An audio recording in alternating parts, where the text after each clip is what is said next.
Bueno, cuando tienen un diámetro de un alfiler se llaman petequias. Vamos a presentar una historia clínica directamente para ir hablando un poquito de púrpura de una paciente. Una paciente es una niña de 9 años, natural de Cochabamba, ¿ya? Y que va a presentar pápulas eritematosas pruriginosas en el tobillo del miembro izquierdo, ya que ya los presenta hace 2 semanas. Las lesiones evolucionaron para pústulas y costras. La madre aplica baño con pergramanato de potasio en las lesiones y sin mejora. Hace 7 días la menor comenzó a presentar edema de los pies con hiperemia en el lugar de las lesiones asociadas a hiporexia. Hace 3 días la menor evoluciona con aparición de púrpuras en miembro inferior bilateralmente, simétricas y pruriginosas. Y la madre niega a lo largo de todo el proceso la presencia de fiebre, de tos, adenomegalias, pero la niña presenta dolor abdominal leve. ¿Qué antecedentes tenemos? Que es una niña nacida de parto normal, ¿ya? Fue amamantada hasta los 6 meses de vida y complementó hasta los 5 años. Se trata de la primera internación en el hospital esta vez. Niega alergias, medicamentos y transfusiones previas y cirugías. Tiene vacunaciones al día. Se alimenta bien, ¿ya? Y la historia familiar se caracteriza porque el padre es hepático, la madre es asmática, el hermano también es asmático. La menor vive con los abuelos, con saneamiento básico y agua potable. La familia ingiere agua filtrada. Tiene contacto con 2 canes debidamente vacunados contra la rabia. Y hay presencia de tabaquismo en los abuelos. Al examen físico vamos a ver que a nivel de piel va a haber presencia de púrpuras en miembro inferior izquierdo, simétricas, que no en izquierdo y derecho, ¿no? Que no aparecen a la digitopresión. Algunas presentan costras en el centro. En respiratorio no hay nada, abdomen tampoco hay nada, y en extremidades lo que habíamos hablado, ¿no? A nivel de la piel. En los exámenes complementarios del hemograma tenemos una hemoglobina normal, leucocitos normal. Aquí van a ver 338.000 plaquetas, que está dentro del límite normal. Pero la parte de urea, creatinina está normal, pero aquí van a ver estas lesiones a nivel de las piernitas de la niña, ¿ya? Fíjense, hay algunos lugares ya costrosas, ¿ya? Costrosas, y nos lleva a hablar de una púrpura trombocitopénica, aunque esta no es trombocitopénica porque encontramos que tiene 338.000 plaquetas, ¿no? Que está dentro normal. Pero la púrpura trombocitopénica, para diferenciar, es una enfermedad que se caracteriza por una disminución de plaquetas y está causada porque los órganos inmunitarios van a producir anticuerpos contra las plaquetas, lo que hace que el vaso reconozca las propias plaquetas como células extrañas y las destruya. En los niños aparece una infección por virus generalmente. Se habla de una PTI aguda cuando tiene plaquetas bajas, ¿no? Y puede ser secundaria a un proceso inmunológico. Entonces, aquí vamos a hablar y decir, ¿y por qué está sangrando esta niña hacia la piel? Vamos a hablar un poquito ya de hemostasia. Hemostasia, que es un proceso complejo que va a permitir de forma continua la pérdida espontánea de sangre y detener la hemorragia causada por daños al sistema vascular. Entonces, si definimos hemostasia, es el conjunto de mecanismos aptos para detener los procesos hemorrágicos y, en otras palabras, es la capacidad que tiene un organismo de hacer que la sangre en estado líquido permanezca dentro de los vasos sanguíneos. Existen 2 fases de hemostasia, la hemostasia primaria y la hemostasia secundaria, y una tercera fase que no se la menciona bien, pero se dice de coagulación. La hemostasia primaria va a ser el proceso de formación del tapón plaquetario iniciado ante una lesión vascular, llevándose a cabo una estrecha interacción entre el endotelio y la plaqueta. Normalmente las plaquetas no se adhieren al vaso sanguíneo. Esto solo ocurre cuando existe lesión en el vaso sanguíneo y se va a exponer la colágena del subendotelio, permitiendo así que las plaquetas se vayan a activar.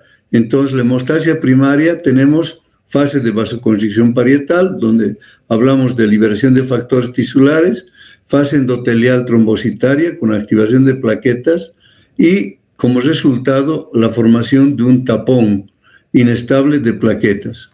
Aquí tenemos la hemostasia primaria con activación, adhesión y agregación plaquetaria. ¿Qué más podemos decir? Bueno, el proceso hemostático. Entonces, el proceso hemostático, todo el proceso hemostático va a estar en base a una vasoconstricción localizada, a una adhesión plaquetaria, a una agregación plaquetaria y a la formación de la malla de fibrina. Y luego viene lo último, la activación del mecanismo fibrinolítico, porque no podemos tener los coágulos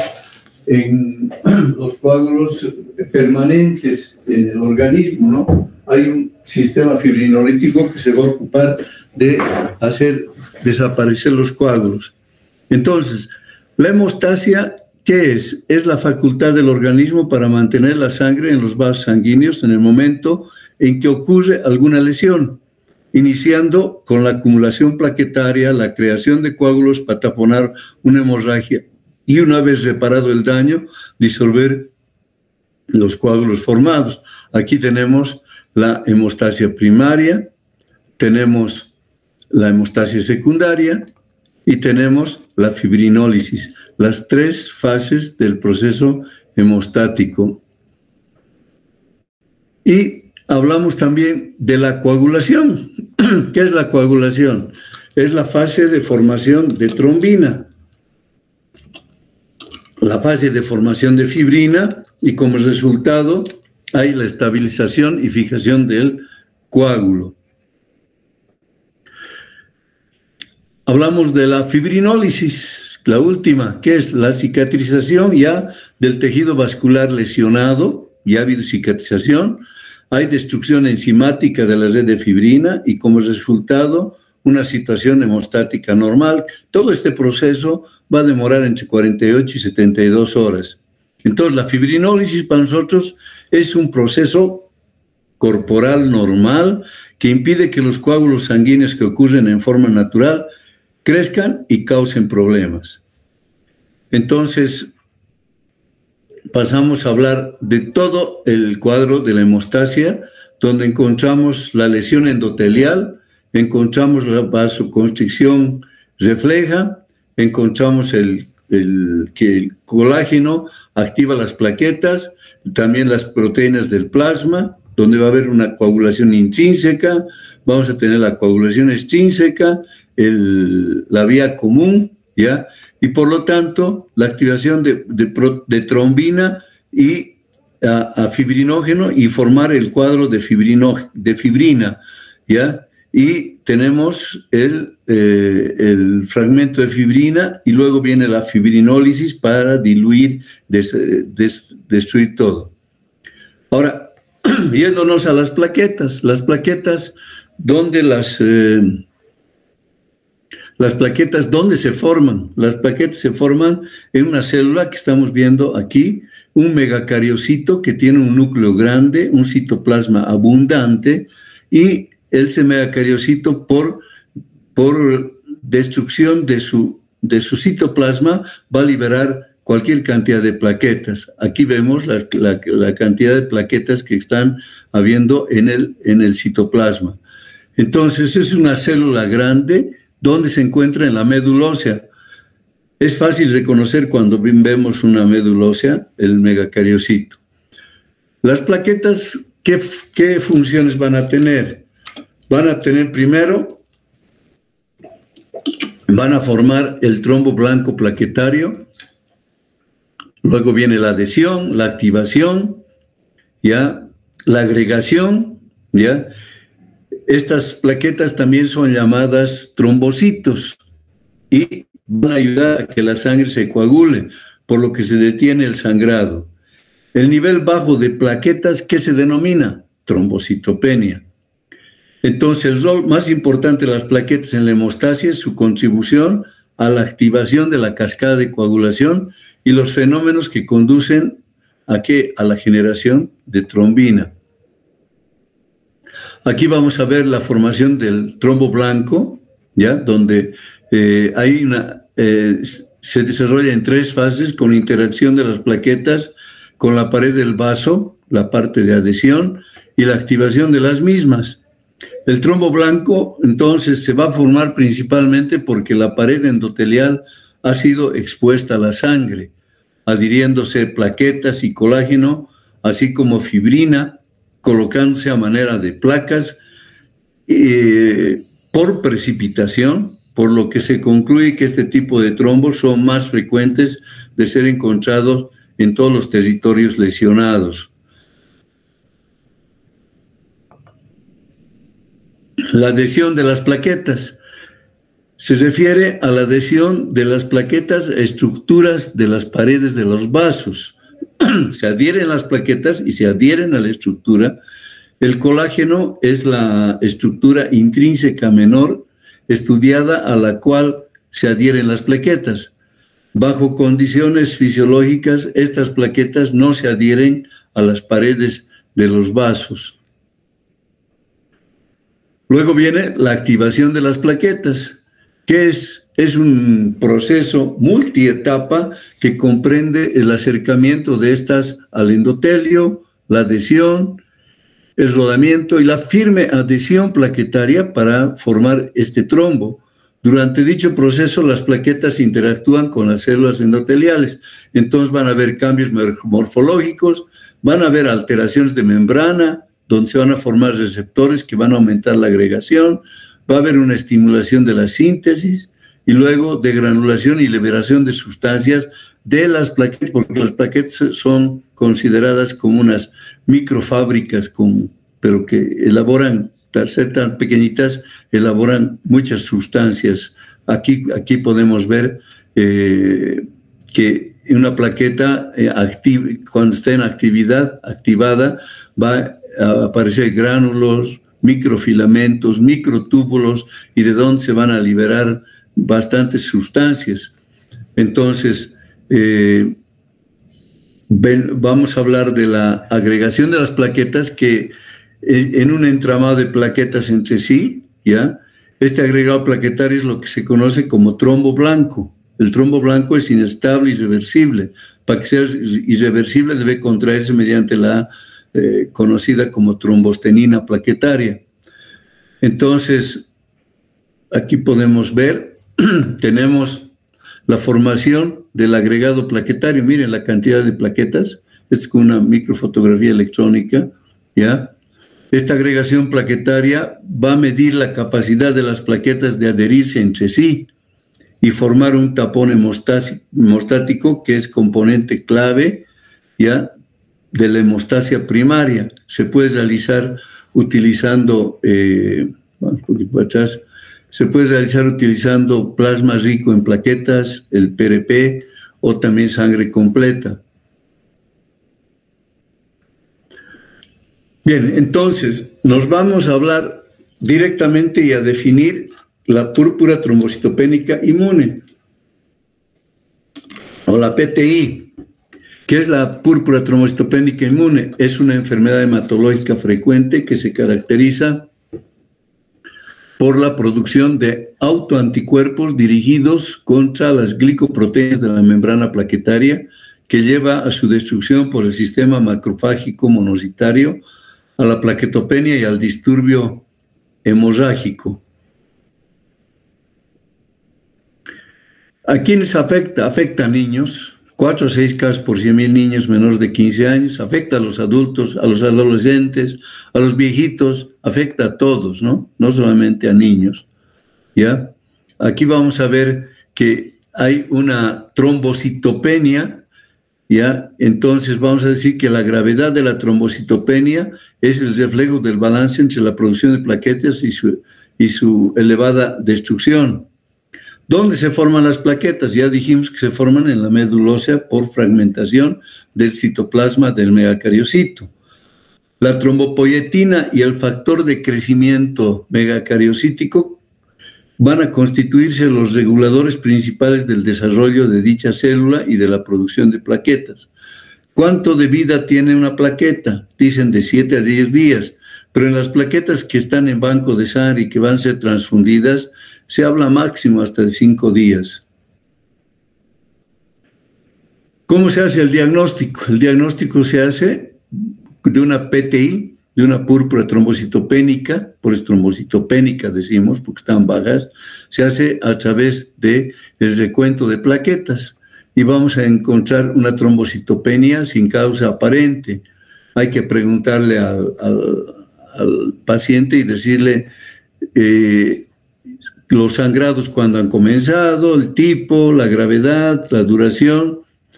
Pueden haber síntomas sistémicos, enfermedad viral reciente que puede desencadenar una PTI, o exposición a virosis, inmunización reciente también, o qué medicamento está tomando.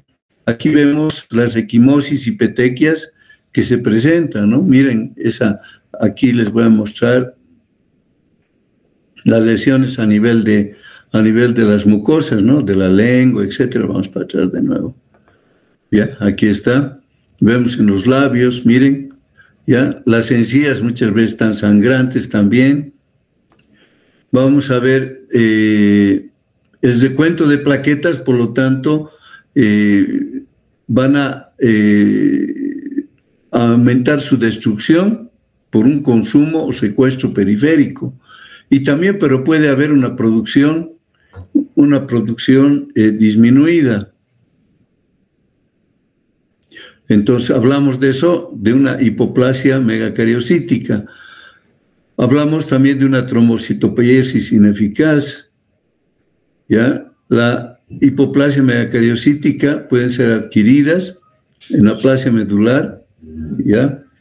Hablamos de la trombocitopeiesis ineficaz, síndromes mieloproliferativos, deficiencia de B12 y ácido fólico. Ahora, la producción puede estar disminuida y se puede deber a una hipoplasia megacariocítica, y aquí podemos hablar de muchas enfermedades, ¿no? Enfermedades. Hablamos también de trombocitopeiesis ineficaz en el caso de déficit de vitamina B12, ácido fólico, y también de síndromes mieloproliferativos crónicos, mielodisplásicos, hemoglobinuria paroxística nocturna, el consumo de alcohol, etcétera, etcétera. Entonces, ¿qué más? Aquí tenemos la PTI, tenemos los megacariocitos, fíjense qué grandes, ¿ya? Y muchos citoplasmas no tienen plaquetas, ¿no? Esto es una púrpura megacariocítica, no megacariocítica, que no produce plaquetas, ¿no? ¿Ya? Ahora, existen lo contrario puede ser lo que denominamos trombocitosis, el recuento de plaquetas mayor a 450.000. Y aquí hablamos de la trombocitopenia primaria, ¿no? ¿Qué es una trombocitopenia primaria? Son alteraciones del sistema hematopoyético, es conocido como trombocitemia esencial, ¿ya? Tenemos una trombocitemia reactiva también. ¿En qué caso se presenta? Se presenta en enfermedades infecciosas, principalmente inflamatorias, en neoplasias, ¿ya? Aumentan las plaquetas terriblemente y decimos, ¿qué pasa? El tratamiento, hay que tratar la enfermedad enfermedad de base que está produciendo esto, ¿no? Y aquí no debemos olvidarnos de este caso que les he presentado de una niña, es una púrpura de Scheulen-Henoch, ¿ya? Es una púrpura anafilactoide, ¿ya? Que muchas veces se presenta después de vacunas, se presenta de consumo de drogas, inmunocomplejos, antígenos, anticuerpos, las plaquetas están normales, ¿ya? Pero hay lesiones, como hemos visto, a nivel de la piel, que se denominan lesiones purpúricas. ¿ya? Procesos inflamatorios, etcétera, etcétera. Y ¿por qué se presenta? Pero esto, por una vasculitis de pequeños vasos, ¿ya? Se presenta a nivel de la piel, a nivel del tejido gastrointestinal, a nivel de los riñones también, pueden haber alteraciones, ¿ya? Se presenta tanto en niños como también en adultos, hasta en ancianos. Eso no debemos olvidarnos. Aquí vamos a ver, miren, aquí les muestro, estas son lesiones de una púrpura de Scheulen-Henoch o Henoch-Scheulen, como quieran llamarlo ustedes. ¿Ya? Tenemos exantema palpable eritematoso violáceo de tipo urticarial, aparece en el 80-100% de los casos, es simétrico, se encuentra en miembros inferiores principalmente. Bien, entonces ahora vamos a avanzar un poquito más de hemostasia y coagulación, que es lo que nos conviene repasar bien. Hemos hablado ya hace un rato, pero vamos a hablar ya más dirigido a lo general, ¿no? Entonces, ¿qué es la hemostasia? Nosotros en fisiología hemos llevado y hemos dicho que es el conjunto de mecanismos fisiológicos cuya función es mantener la sangre fluida y evitar la pérdida de sangre ante una lesión vascular. Entonces, mantener la sangre fluida dentro de los vasos sanguíneos. Esto incluye tanto los mecanismos anticoagulantes como los cambios que suceden al romperse un vaso sanguíneo, la coagulación y la disolución del coágulo. ¿Qué elementos van a participar en esto? La sangre, la pared vascular, el flujo sanguíneo, las reacciones procoagulantes y reacciones anticoagulantes. Entonces, tenemos que hablar en primer lugar de lo que es la hemostasia primaria y tomar en cuenta el tiempo vascular, el tiempo plaquetario, la coagulación plasmática, que pone en juego numerosos factores inhibidores, la fibrinólisis, lo último, ¿ya? Y la hemostasia secundaria va a comprender la activación del sistema de coagulación y, de acuerdo con el modelo celular, se va a dividir en tres fases: iniciación, amplificación y propagación. Entonces aquí vamos a ver los componentes de la hemostasia. La piel, componentes extravasculares, la piel, la grasa, tejido tisular, componentes vasculares, vaso sanguíneo, plaquetas y factores de coagulación. El coágulo, ¿cómo se forma el coágulo? Vamos a hablar de la hemostasia primaria o vascular y plaquetaria y la hemostasia secundaria o plasmática. Entonces, como nuevamente vamos a repetir, la hemostasia normal, primero espasmo vascular, luego formación de tapón hemostático, aquí hablamos de la hemostasia primaria, la formación del coágulo sanguíneo, hablamos de la hemostasia secundaria, la organización o disolución del coágulo sanguíneo. Las plaquetas son importantes, ¿ya? Van a contener gránulos, van a secretar sustancias procoagulantes, etcétera, etcétera. Son bien importantes en la hemostasia. Se forma el trombo plaquetario. Ya hemos hablado de la adhesión plaquetaria, ¿ya? ¿Dónde se forman las plaquetas? En la médula ósea, ¿no? Hablamos del trombo plaquetario, donde vamos a hablar de la activación, porque las plaquetas tienen un papel fundamental tanto en la hemostasia como en la patogenia, en la aterotrombosis. Después de producirse la ruptura de la placa de ateroma, muchas veces, diferentes proteínas se expresan en la plaqueta que intervienen tanto en la unión de la plaqueta a la pared vascular dañada como la interacción con nuevas plaquetas. Aquí tenemos la hemostasia primaria. ¿Por qué se caracteriza? Estamos viendo que se caracteriza por el reclutamiento y activación de las plaquetas para formar lo que conocemos como el tapón plaquetario, mientras que la hemostasia secundaria se caracteriza ¿por qué? Ahí está la diferencia, por la activación del sistema de coagulación con el objetivo de formar fibrina.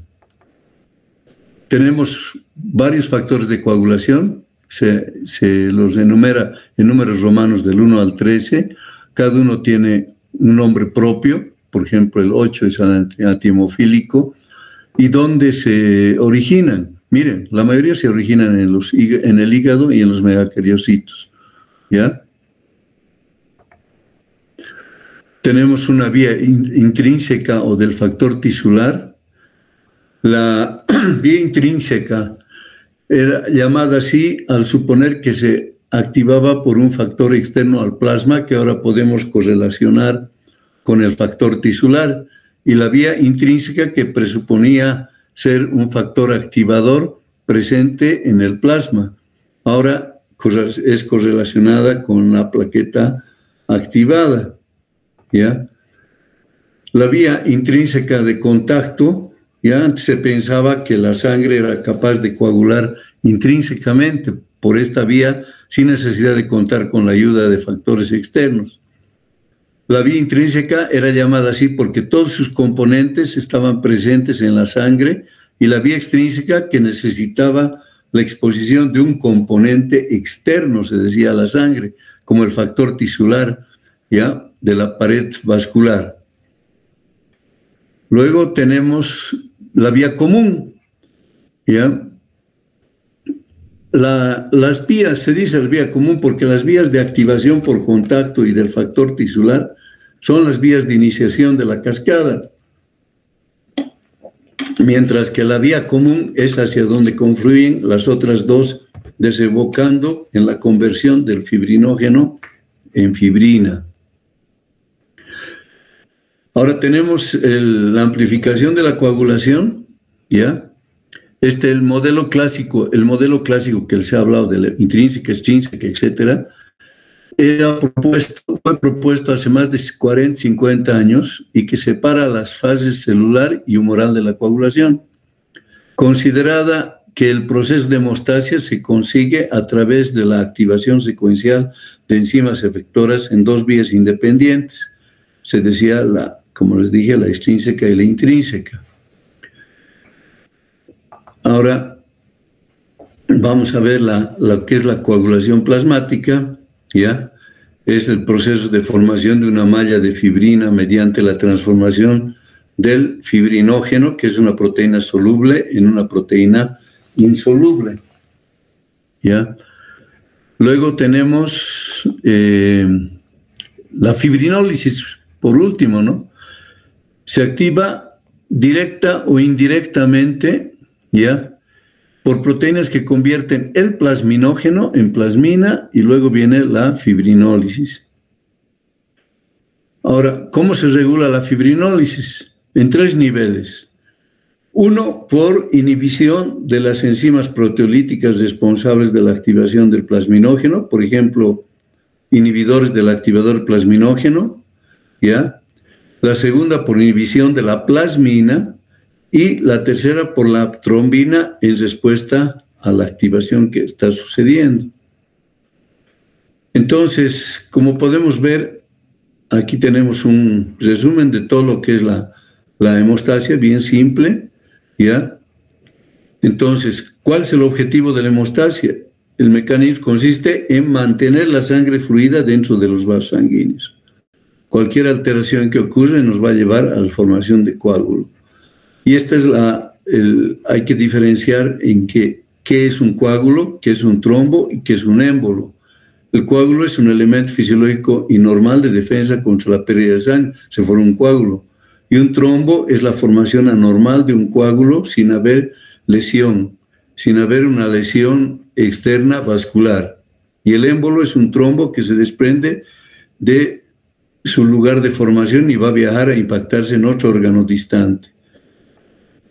Bien. Entonces, repasando todo eso, es importante saber qué es la hemostasia, ¿no? ¿Ya? ¿Qué es la hemostasia? Muy bien. Espero que les haya servido, ¿ya? Y a ver dónde nos vamos ahora. Espero que les haya servido para que puedan puedan tener sus conceptos que ya los han llevado en fisiología, y nos estaremos viendo cualquier momento, especialmente con mis alumnos de prácticas. Las preguntas de este capítulo, de esta clase, se las voy a pasar a Alan para que les entregue. Se las voy a pasar hoy día, más tardar esta noche. Ya se les voy a pasar estas preguntas, respóndanlas con calma y que tengan un lindo fin de semana. Muy bien, hasta luego. Hasta luego, gracias. Hasta luego, doctor.